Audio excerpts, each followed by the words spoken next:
വെനസ്വേലയെ കടന്നാക്രമിച്ച American സൈന്യം president Nicolas മഡൂറോയ്ക്കൊപ്പം പിടികൂടി വിമാനത്തിൽ കടത്തിയ സീലിയ ഫ്ലോഡ് വെറും ഒരു ഫസ്റ്റ് ലേഡി ആയിരുന്നില്ല.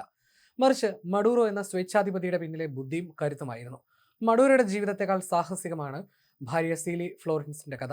1956-ൽ വെനസ്വേലയിലെ തിനാക്വിലോ എന്ന ചെറിയ നഗരത്തിലാണ് സീലിയ ജനിച്ചത്. തറ പോലുമില്ലാത്ത മണ്ണുകൊണ്ട് നിർമ്മിച്ച ഒരു കുടിലായിരുന്നു അവരുടെ ബാല്യം. 6 സഹോദരങ്ങളിൽ ഏറ്റവും ഇളയവൾ. പിതാവ് വീടുതോറും സാധനങ്ങൾ വിറ്റ് നടക്കുന്ന ഒരു വഴിയോര കച്ചവടക്കാരനായിരുന്നു. ദാരിദ്ര്യത്തിന്റെ പടുകുഴിയിൽ നിന്ന് മെച്ചപ്പെട്ട ജീവിതം തേടി കുടുംബം കാരക്കസിലേക്ക് കുടിയേറിയതോടെയാണ് സീലിയയുടെ ജീവിതം മാറുന്നത്.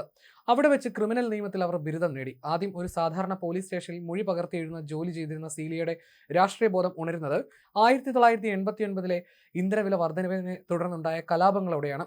1992-ൽ ഹ്യൂഗോ ഷാവേസ് നടത്തിയ പരാജയപ്പെട്ട പട്ടാള അട്ടിമറിക്ക് പിന്നാലെ തടവിലായ ഷാവേസിനെ സഹായിക്കാൻ സീലിയ സന്നദ്ധത അറിയിച്ചു.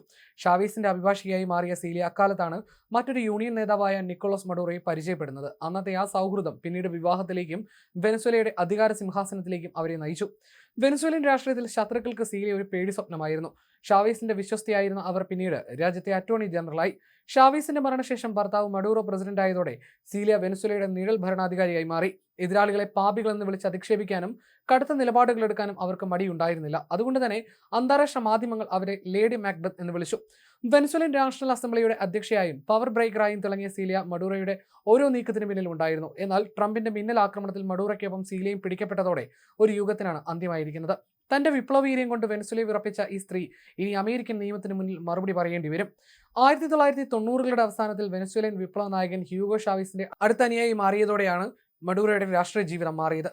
കാരക്കാസിലെ മെട്രോ ബസ് ഡ്രൈവറായി ജോലി നോക്കുമ്പോഴാണ് ട്രേഡ് യൂണിയൻ നേതാവായി രാഷ്ട്രീയത്തിൽ ഉയർന്നു വന്നത്. 2006 മുതൽ 2013 വരെ വിദേശകാര്യമന്ത്രിയായും പിന്നീട് വൈസ് പ്രസിഡന്റായും സേവനമനുഷ്ഠിച്ചു. ഷാവേസിന്റെ ചാവിസ്മോ എന്ന സോഷ്യലിസ്റ്റ് പ്രത്യയശാസ്ത്രത്തിന്റെ ഉറച്ച വക്താവായിരുന്നു അദ്ദേഹം.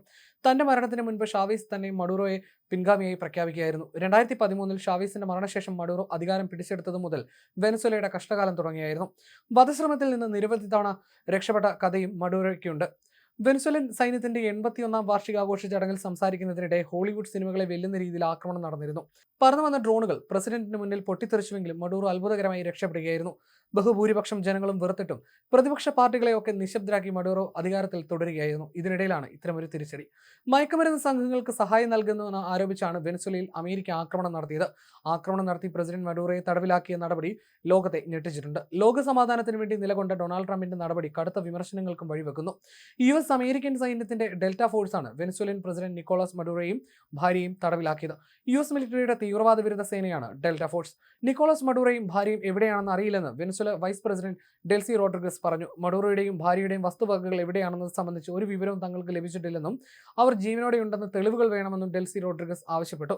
അമേരിക്കയ്ക്ക് വെനസ്വേല കീഴടങ്ങില്ലെന്നും ഡെൽസി പ്രഖ്യാപിച്ചു. അതേസമയം അമേരിക്കൻ കടന്നാക്രമണത്തിന് പിന്നാലെ കൊളംബിയ തങ്ങളുടെ സേനകളെ വെനസ്വേലൻ അതിർത്തിയിൽ വിന്യസിച്ചതായി ഗുസ്താവോ പെട്രോ അറിയിച്ചു.